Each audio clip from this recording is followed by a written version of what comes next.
Donc là, Foot Mercato vient de sortir un dilemme.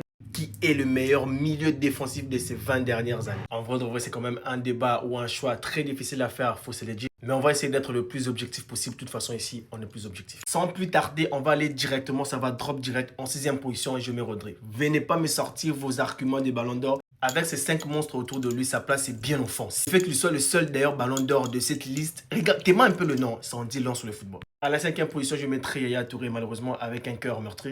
Comparé aux autres, lui, il était plus box-to-box que pur numéro 6. Il était capable de marquer 20 buts par saison quand même, c'est pas quelque chose. Avec un physique extraordinaire, on va pas refaire la légende de Yaya Touré ici, 5e position. Juste au pied du podium, je mettrai malheureusement Xabi Alonso qui est juste 4e. Malgré sa vision de jeu, sa qualité de passe et ses registres défensifs qui étaient extraordinaires, le cerveau du Real et du Bayern Munich, malheureusement, il est justement au pied du podium. Mais il ne reste pas sa carrière quand même.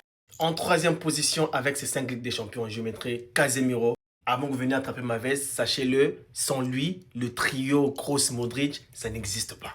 Il était très important dans la récupération de balles, dans le duel, laisse tomber. Avec ses mentales de guerrier, Casemiro, 3e place. Donc là, il nous reste Sergio Busquets et N'Golo Kanté. Du coup, à la première place, je mettrai Sergio Busquets. N'Golo Kanté, 2e par son gros volume de jeu. Il courait partout sur le terrain, récupération de balles incroyable. Capable de bonifier tout le milieu de terrain à lui tout seul. On se rappelle tous de ce titre de Leicester City où il était parmi les acteurs principaux. Et c'est la Coupe du Monde. Faut pas l'oublier. Sergio Busquets premier, est-ce que j'ai besoin de le présenter? Un cerveau absolu du jeu de Barça, vision de jeu, un joueur qui n'a jamais été sous pression.